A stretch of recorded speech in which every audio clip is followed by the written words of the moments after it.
Students, today we are going to talk about the duties and responsibilities of an orthopedic resident. Now, this topic is extremely important, and we at the Conceptual Orthopedics feel that whatever education we are imparting should not only make you pass the examination, but it should also help you in becoming a good resident orthopedic surgeon, as well as in the future you should become a good orthopedic surgeon or a faculty member on the whole. The aim of orthopedic resident training is getting it right the first time, and not only that, getting it right in time. Now, these two dictums, if you follow, I think you will have all the qualities to become a good orthopedic resident. Well, getting it right first time is important because we have seen revision manipulations or revision orthopedic surgery is fraught with dangers of additional complications like devascularization of the bone. Getting it right in time is another important dictum because, take for instance, if you fail to detect the absence of a peripheral pulse which may be indicating the onset of a vascular compromise or an arterial injury, then the patient may end up with irreversible changes, and even if a revascularization procedure is performed, the patient will end up with a gangrene of the limb. We must understand what constitutes the resident team. The junior most resident is an intern. And then once you get into the post-graduation program, we have the first year postgraduate, the second year postgraduate, the third year postgraduate. And this entire team is headed by the registrar, or what we now call as the senior resident. Well, internship today is usually dedicated to the attempt to pass the entrance exam, the NEET exam, to get into post-graduation. So we are landing up in a situation where even the basic procedures like insertion of a Ryle's tube, taking IV blood samples, catheterization of the bladder may also not be mastered by in the internship stage. So one has to take the postgraduate first year as an initiation into patient treatment and management. Well, all these residents have graded responsibilities, and these graded responsibilities are given to you depending on individual residents' clinical experience, judgment, knowledge, and technical skill. Giving you an example, if you have 6 residents in the first year, there is a possibility that 3 of these residents may be having a better understanding or better grasp of the subject which is being taught to you than the remaining 3, which may take a little longer time to learn and to take up the responsibility which is given to them. So the senior resident would give you the responsibility according to the level of your training and the level of your understanding, and please do not misunderstand this as a partial approach to a one particular resident.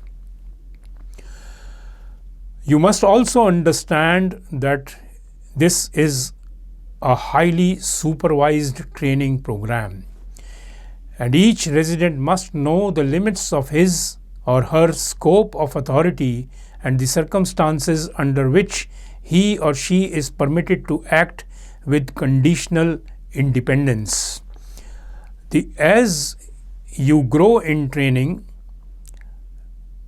a level of independence would also increase. You will be given more and more independence by the senior resident or by the faculty member who is supervising you or guiding you. So my advice to you is, whenever you are in doubt, ask for help. Communicate with your senior resident, your guide, or your unit in charge, and do not hesitate in seeking help whenever you feel is necessary. Supervision can be of different types, and first and foremost is the direct supervision, where there is one-to-one supervision. Take for instance, you have been directed to arrange for a Steinman pin insertion in a fracture of the shaft of the femur. In this case, your senior resident may be directly present and he may be assisting you, and this would become a direct supervision where he is supervising every step right from the administration of the anesthetic. You are then directed to make an incision at the correct spot and then drill in the Steinman pin, keeping in mind the direction and the route of entry. So this is an example of direct supervision. Thereafter, you can have some indirect type of supervision, which may be taking the aid of a telephonic consultation, like an audiovisual direction, or by means of a video or a WhatsApp communication, you may receive some indirect supervision from the faculty member or the senior resident. And last but not the least is something which we review. You have performed a procedure and the results of that or the complications of that are reviewed in the ward round, and that is known as oversight or review. Well, the clinical responsibilities of a first year postgraduate have to be now discussed. Remember, the first year postgraduate happens to be the initial point of first contact and needs to be directly supervised. Later on, when merited, he can be supervised indirectly. The second year and the third year postgraduates are known as intermediate residents. They also may be directly or indirectly supervised by a senior resident or faculty member. These residents will provide all services under supervision. However, a second year or a third year postgraduate student may supervise a first year postgraduate resident or interns. It is important to underscore the fact that when you are called a resident doctor, it implies that you are staying on the campus and you are available to the patients all times of the day and night. You can be called upon in case there is an emergency situation by the staff nurse on duty or by the intern on duty, and that makes you qualify for being known as a resident doctor. So make it a point to arrange your accommodation on the campus, not near the campus, and not residing in your home surroundings if you want to be trained as a good resident doctor. The clinical procedures which can be supervised or which are likely to be supervised are that you perform invasive procedures as appropriate for the level of the abilities of the level of postgraduate training, first year, second year, third year. Close reductions of fractures and dislocations are to be performed under supervision by these postgraduate residents.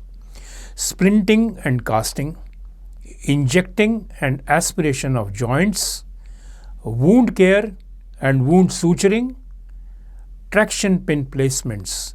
These are a few of the important procedures which are listed here, and I am sure during your training there would be many more which you will have to learn to become a good postgraduate student. The clinical responsibilities which